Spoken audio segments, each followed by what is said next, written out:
Here's my audience once again.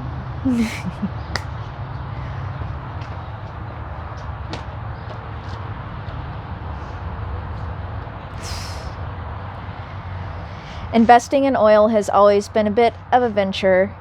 Back in the 1850s, the rush was on to start drilling for oil. It was about to become the literal fuel for a brand new global economy, following right after coal and what it did for the Industrial Revolution. We know that a man named Rockefeller saw promise in oil and eventually became one of the world's richest men off of it, even with the continual cycle of prosperity and lack that infested the oil industry then and still does to this day. In the early 1900s, Henry Ford introduced cars, and oil gained a new and still ongoing use for oil. Then World War I struck, and the U.S. government began to encourage buying oil from abroad, fearing that we would run into a shortage. Addicted to oil, the U.S.'s dependence runs a staggering 90% or more of our entire transportation system. Most of this oil is produced overseas, where every day we spend $1 billion abroad to pay for it, creating job shortages and giving foreign powers dangerous carrots to hold over our noses. Most countries we import from are highly unstable, and some even actively work against our interests around the world. What could possibly go wrong with relying so heavily on this black gold? According to the Council on Foreign Relations, CFR.org, in March of 2022, Russia's invasion of Ukraine has caused turmoil in global oil markets.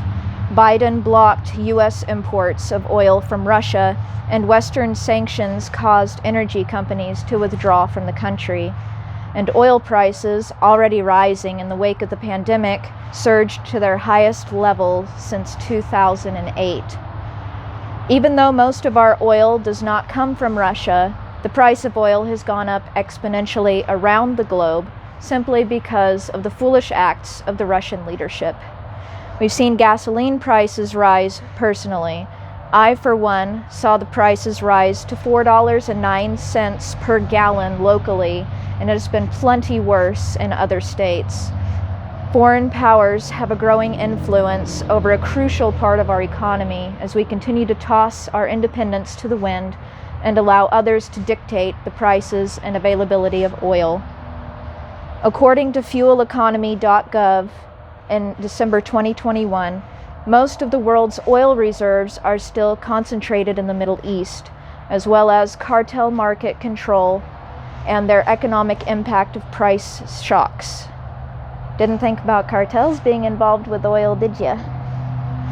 The United States imported 4 million barrels of oil a day, or 1.5 billion barrels total, from dangerous or unstable countries in 2008 at a cost of roughly $150 billion. This estimate excludes Venezuela, which is not on the State Department's dangerous or unstable list, but has maintained a distinctly anti-American foreign and energy policy. Venezuela is one of the top 5 oil exporters to the United States, and we imported 435 million barrels of oil from them in 2008. This piece of information is from a report by Rebecca Lefton, a researcher for Progressive Media, and Daniel J. Wess, a senior fellow and director climate strategist at the Center for American Progress on americanprogress.org on January 10th, 2010. Though this information may be over a decade old, it starkly outlines the same problems we're having right now in the United States and across the globe. According to a journal titled Ending Our Dependence on Oil by Bettinger, Fennell, Meskinoff, Prentice Dunn, and Ross, who are part of the Sierra Club, an environmental nonprofit organization, and published in 2010, an eruption of violence, government upheaval, or the like in any foreign countries could lead to a spike in the global price of petroleum as occurred in the 1970s following the Arab-Israeli conflict in 1973 and the Iranian Revolution in 1979. In both cases, significant recessions followed. The cumulative cost of those recessions is on the order of several $1 trillion, a direct consequence of oil dependence. Oil dependence clearly not only harms us politically, but financially as well.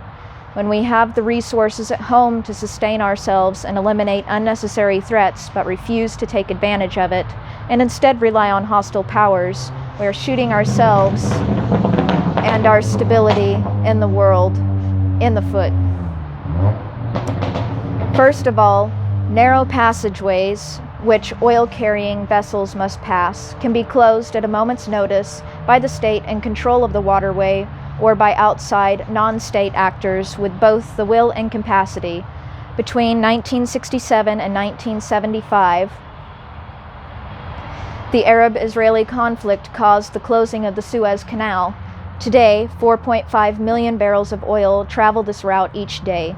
Pirates, an ever-growing force and international threat, endanger transport ships, which are particularly vulnerable given their predictable routes. Pipelines, the alternative to ships, provide no escape from threats. Stationary, they are a likely and relatively easy target for attack. All of these threats were outlined in a submitted journal titled Ending Our Dependence on Oil by Bettinger et al., who are part of the Sierra Club, an environmental nonprofit organization, and was published in 2010. Today, we are seeing the impact a single conflict can cause on the oil market globally. No one is safe from the rising prices. Passageways can be cut off practically on a whim, and governments and criminal organizations can restrict, release, or sabotage the flow of oil around the globe at any time. There will always be consequences for actions taken, but sometimes it will be too late, and the damage will already have been done, and in some cases, permanently. Money, politics, and power, all of these keystones to being a global superpower, can be applied to good old black gold. Even if a country is not considered a global superpower, they're still just as dependent on oil as everyone else. Governments across the globe, as well as other lesser spoken or thought about powers that be, have the ability to put the whole world in an oil-centered chokehold at the drop of a hat via war, geography, or twisted politics if they so choose. The only way to ensure that we, the people of the United States, can remove most of these threats to our country is to be fully oil independent.